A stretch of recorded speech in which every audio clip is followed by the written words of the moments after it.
Question then, what would you do if you had no fear? What would your life be like if you had no fear?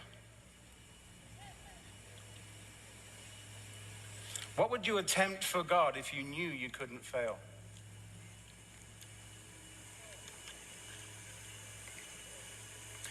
What would you plan to do if you were convinced that God would resource you?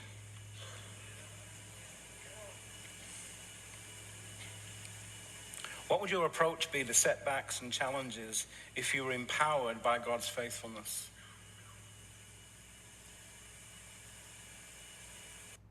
This is a question God asked me 3 years ago. We're still having a conversation. Graham,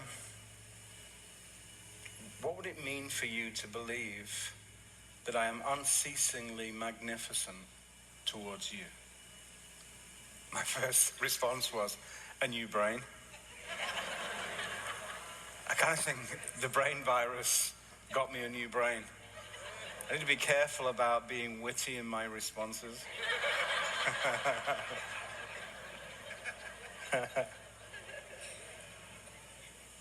That's the mind of Christ. Nothing negative, only positive.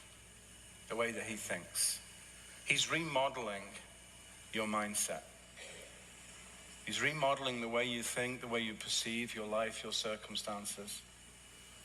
He's giving you different language. But he's saying to you, you can't think this thing from the old self. You need to make a decision about which self you're going to listen to. So, how many of us, when something happens, our first thought is a negative?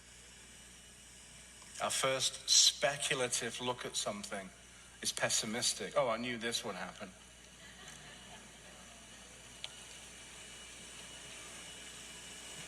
How many of us find it difficult to see beyond the problem? Or always finding ourselves overwhelmed by doubt or fear?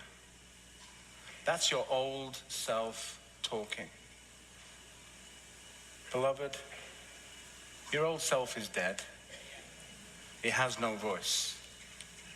Listen to who you really are, and listen to the voice of your permissions. The new self in Christ is being raised up so that you can occupy your circumstances completely differently.